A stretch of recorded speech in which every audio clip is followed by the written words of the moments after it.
रोचक कहानियों की श्रृंखला में आपका स्वागत है।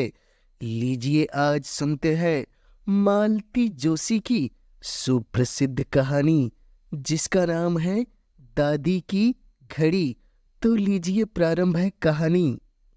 घर भर में सबसे छोटा होकर दीपू बड़ी मुसीबत में पड़ गया था। यूं उसके दोस्त तो ईर्ष्या ही करते कि पूरे घर में वह सबका लाडला है, पर उसे इस बात की जरा भी खुशी नहीं थी। दिन भर तो उसे सबकी डांट डपट ही सुननी पड़ती थी, हर तरह की बेगार ढोनी पड़ती थी। इसके एवज में मम्मी या दादी थोड़ा सा दुलार दे देती तो कौन सी बड़ी बात थी। दादी और भैया तो उसे बिना पैसे का नौकर समझकर दिन भर नचाते रहते। बहुत हुआ तो कभी एकाध टॉफी या रंगीन चाक पकड़ा दी और छुट्टी। ऐसे मौके पर वह सोचता, काश वह भी इन लोगों की तरह बड़ा होता तो घर में उसका भी कुछ रौब रहता। भैया या दीदी बड़े क्यों बन गए हैं, अपने आगे किसी को कुछ गिनते ही नहीं। मान लिया कि बड़ी बड़ी क्लासों में पढ़ते हैं, पर इसका मतलब यह तो नहीं कि बाकी लोग निरे बुद्धू है। वाकई कम से कम दीपू के बारे में तो उनका यही ख्याल था। उन्हें इस बात की जैसे खबर ही नहीं थी कि दीपू भी अब बड़ा हो गया है, स्कूल जाता है, चौथी कक्षा में पढ़ता है, और तो और अपनी कक्षा का मॉनिटर भी है। उनके लिए तो वही नन्हा मुन्ना दीपू था कि जब चाहा प्यार कर लिया, जब चाहा डांट कर भगा दिया। अन्याय की हद तो तब होती कि मम्मी पापा तक उन्हें कुछ नहीं कहते। छोटी वाली मेज हमेशा उन दोनों ने घेर रखी थी। अलमारियों पर भी उनका ही दखल था। दीपू बेचारे के हिस्से में आई थी एक खूंटी जिस पर वह अपना बस्ता टांगता। पढ़ने के लिए मेज तो दूर, एक डेस्क तक नहीं था। पापा कई बार उसका मन रखने के लिए अपनी मेज पर जगह देते। पापा के पास बैठने पर आधी जान तो वैसे ही सूख जाती थी, पढ़ाई क्या खाक होती। दीपू बेचारा मम्मी के ट्रंक पर ही गुजारा कर लेता। दीदी भैया जब पढ़ते होते तो घर में कोई उसे ऊंची आवाज में बोलने तक नहीं देता था, लेकिन दीपू के पढ़ते वक्त वे रेडियो के सुर में सुर मिलाकर घर सिर पर उठा लेते थे। दीपू के दोस्त दिन भर आते जाते रहते, कोई उन्हें बैठने तक को नहीं कहता, पर दादी या भैया के पास कोई आता तो उसे बाकायदा नमस्ते करनी पड़ती। मम्मी उनके लिए ढेर सारा नाश्ता बनाती और दीपू बैरा बनकर रसोई घर से ड्राइंग रूम तक नाचता रहता। दीदी की सहेलियों के पास किताबें या चिट्ठियां पहुंचाना और भैया के दोस्तों के लिए चाय नाश्ता तो रोज का ही काम था। घर में एक ही अलार्म टाइम पीस था और वह बारी बारी से दीदी या भैया के सिराने रखा रहता। दीपू की बड़ी साध थी कि हम भी सिराने घड़ी रखकर सोए और उसकी सुरीली आवाज के साथ दिन की शुरुआत करे। उसके भाग्य में तो सुबह 8 बजे पापा की डांट खाकर उठना ही लिखा था। दीदी और भैया की तरह उसके पास भी कलाई घड़ी होती तो भी कोई बात थी।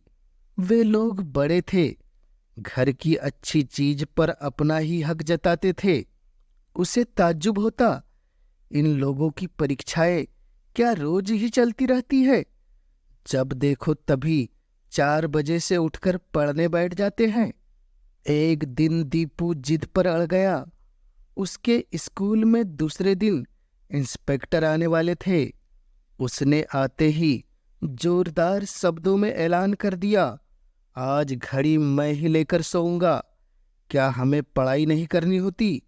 जब देखो तब इन्हीं की शान चलती है।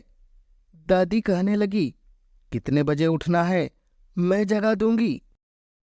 वाह साहब, दूसरों से ही कहना होता तो मम्मी से न कहते। कम से कम प्यार से तो जगाएगी।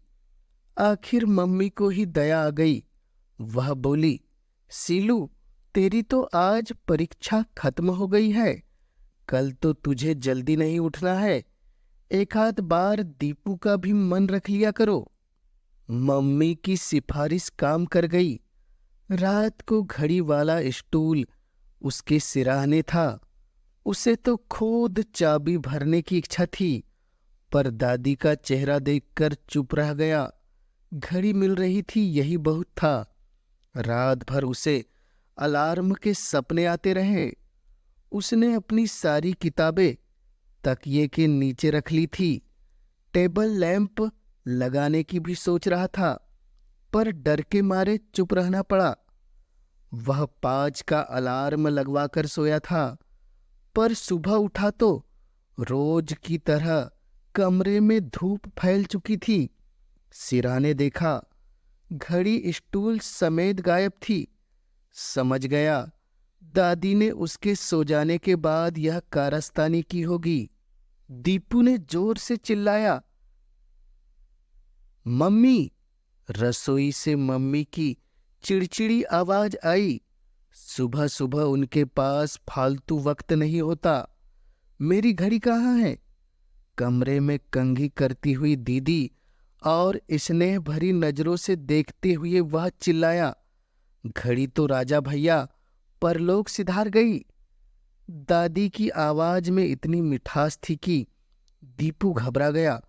क्या हुआ? उसने हैरानी से पूछा। क्या होना था? रात को आपने वह किक मारी की, वह हाई जंप कर गई। सेव करते हुए भैया ने जवाब दिया। लेकिन लेकिन वह तो सिराने रखी थी, किक कैसे लगी? दीपू की समझ में कुछ नहीं आ रहा था। लेकिन आपका सिर तो सिराने नहीं था, भैया ने मुंह बनाते हुए कहा।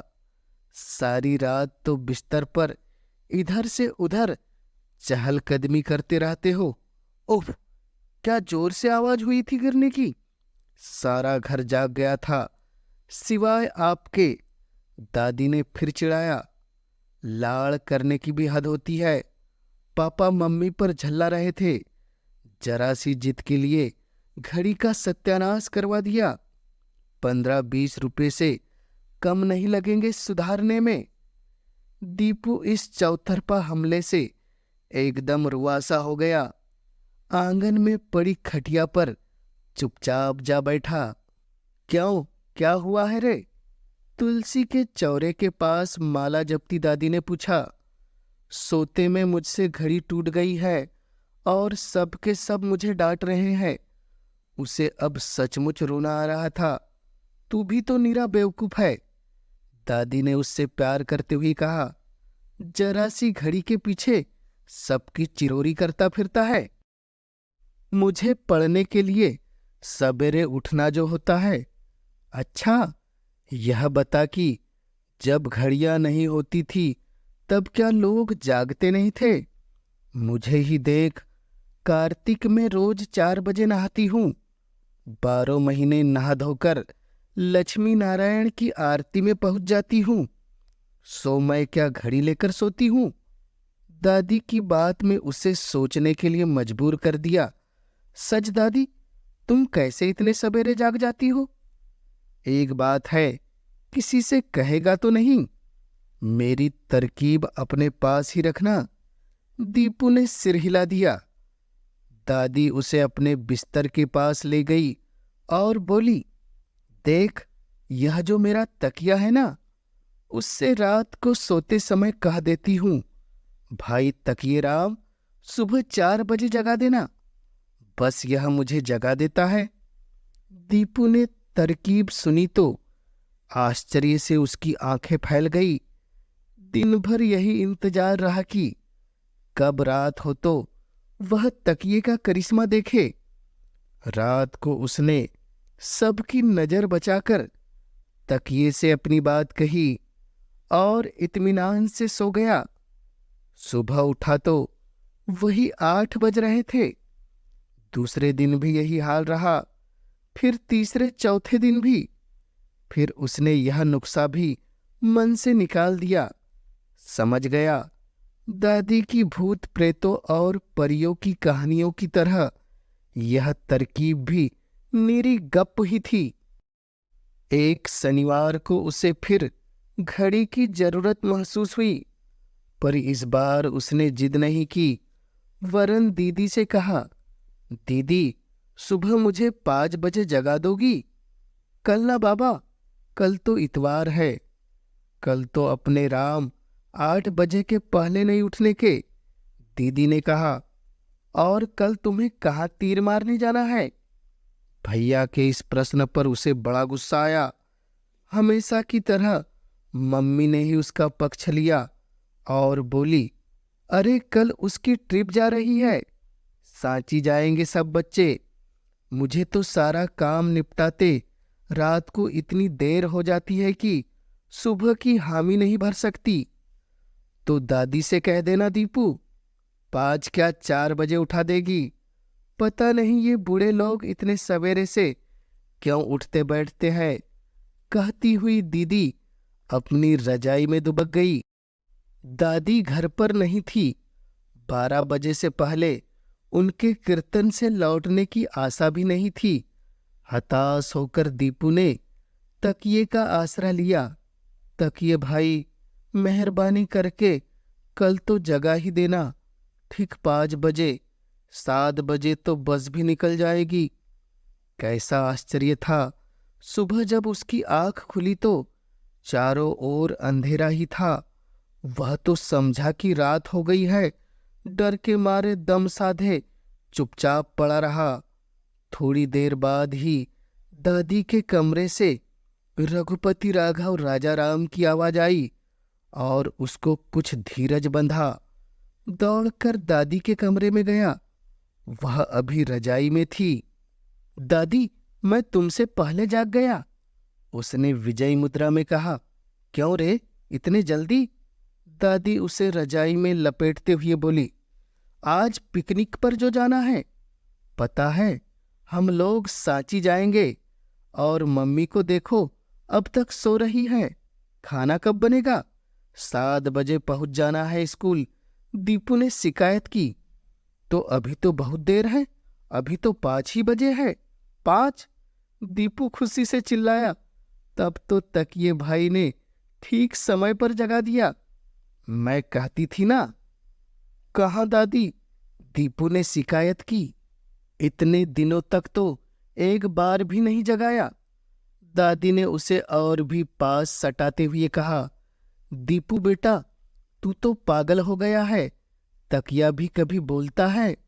असली अलार्म तो हमारे दिल में होता है। जब हमें जरूरी उठना होता है तो यह हमें जगा देता है।